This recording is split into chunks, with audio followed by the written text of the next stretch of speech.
So today, I had the pleasure of pulling out sticky poop from Satori's butt.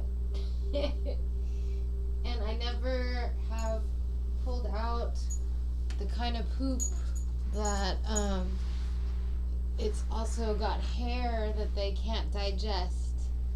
And so I was like pulling out poop and hair, and then I had to break off the hair. It was like, and it was like just disgust on my face, but like very maternal, motherly, like not disgust, but just like, ooh, this is a weird sensation that I've never felt before, but okay, we're just not gonna look at that. And then I flushed it. And then she hid under the bed for like hours after that in shame. But I never gave her that shame. I mean, it's like interesting. All I do is observe like the very real moment to moment observations of these very real emotions of the doggess. She like felt embarrassed, it seemed to me. That was my interpretation. Satori-chan, oide. Oide means come politely in Japanese. So she knows 5 commands in Japanese and responds better to sit in Japanese than she does to sit in English, which is kind of nice. Everything that I say in Japanese is like sing-songy, I think. And then in English, the commands are way more short. I find anyway.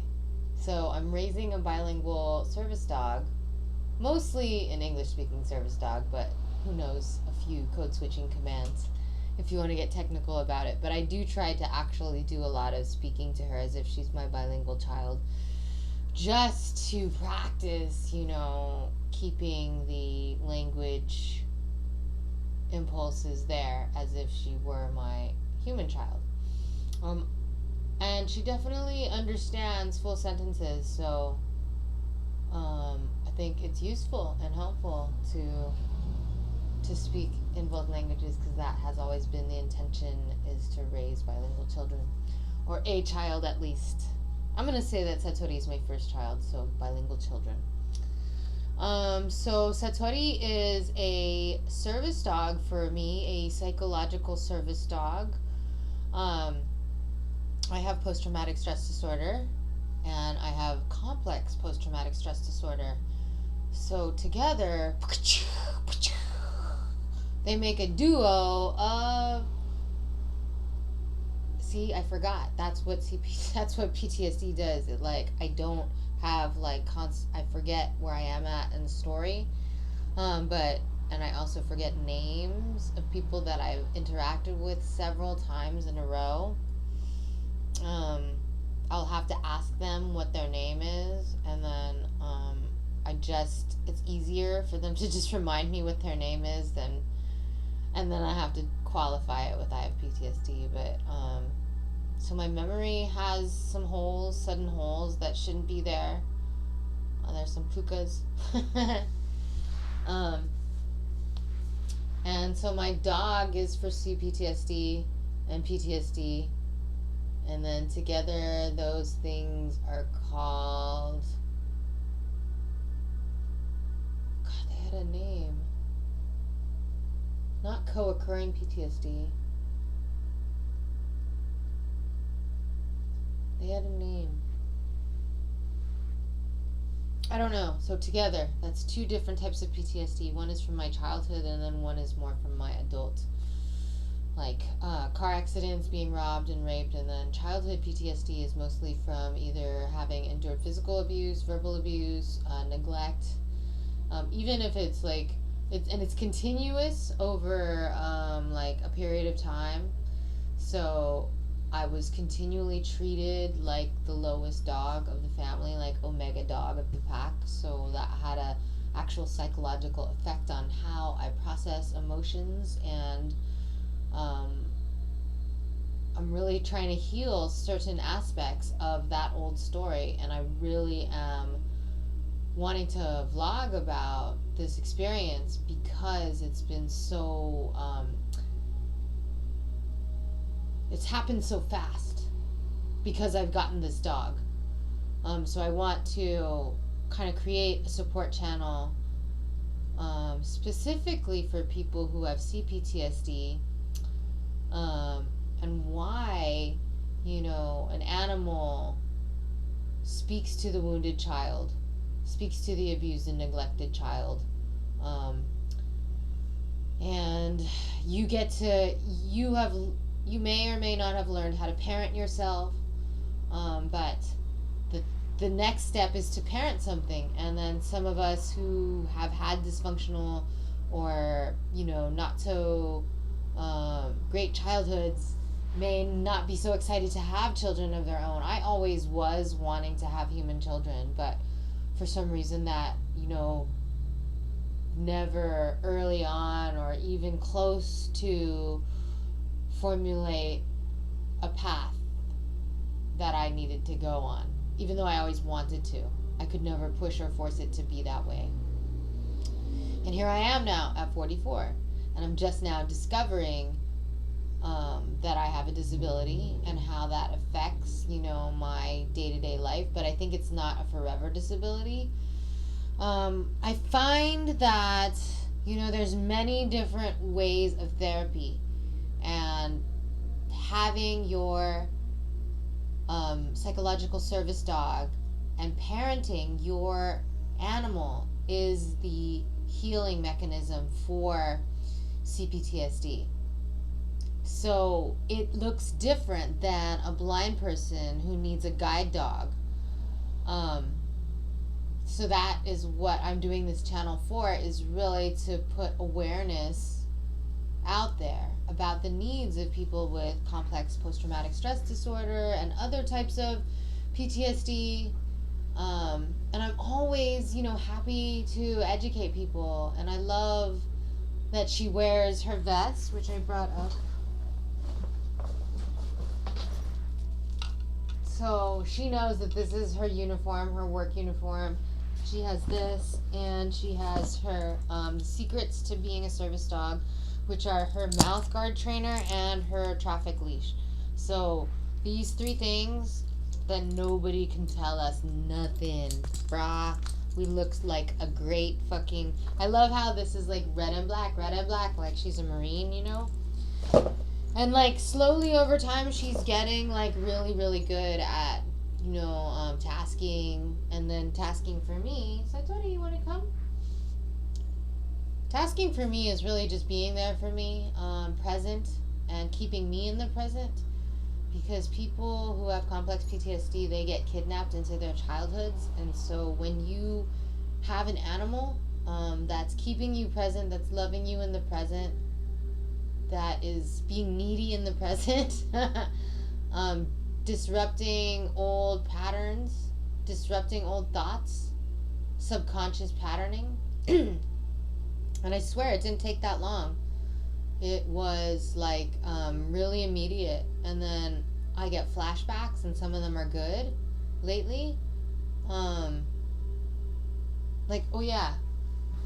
I mean, it's just been a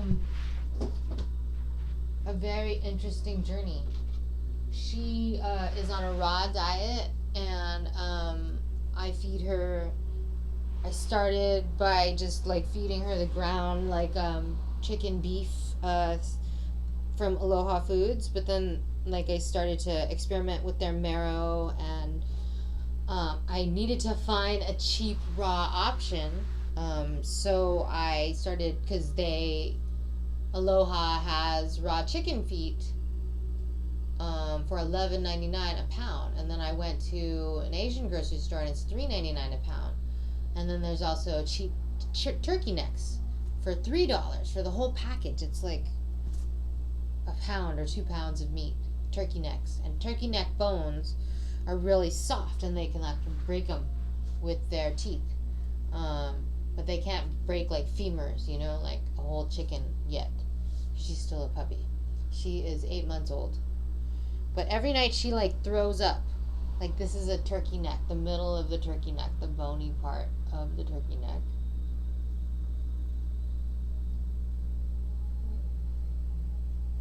I don't think it'll focus on that. And I wake up and I hear her like, right? And then I throw the light on, and then I throw her on the ground so that she can throw up on the wood instead of the bed. And I gotta make sure if my baby's choking or not. This is all string. You can't see this, but it's like fucking a ball of string. I mean, I guess, you know, as far as, I don't know, I pulled a dookie out of her, a hair, it was like a hairball covered poo-poo. It was really interesting. So that alone is like such a maternal experience that I've never had before. So that was very interesting, but I never, and I've needed to talk about it, so I'm so glad that I have this vlog. But being kind of like the accidental activist for disability rights is, you know, just kind of like getting used to owning that I have a disability, that it does affect the way that I've lived through my life for decades, and that I have tried to be normal for a long time, and it's only kind of wasted time. So I've been open to different ways of experimenting with being better, and I've become better. And I wanted to just like share that great news if I could, you know. I was on the phone with a blind friend who, you know, is waiting for a guide dog. And, you know, I watch her posts on Facebook, and seems like very disheartened and in a lot of struggle and pain. And I wasn't exactly feeling that before I got my dog, but it was time. Like, a dog is like, dog love is such great love. I really wish I knew earlier, because man, it's like a Care Bear rainbow that I had been waiting to come in my life, and I just didn't know how good it was. But all of this, like an unexpected, you know, disability, a card-carrying disability person, you know, and like the rewards of training your service dog really help you as well find the gift, the hidden gift and the hidden jewel in what's happened to you in a new way that maybe you hadn't thought about before. So that is, you know, something that is just so unexpected, and it's such an experiential healing. It's one thing to talk to a therapist. That helps. That's how I got to where I am. That's how I got to the point where I'm taking antidepressants. It really works for me.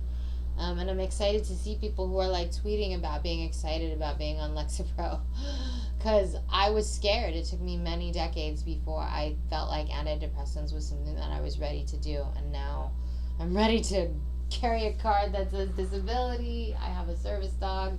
I take antidepressants, and life is good.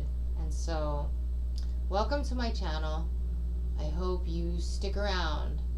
Me and Satori have lots and lots of love to give.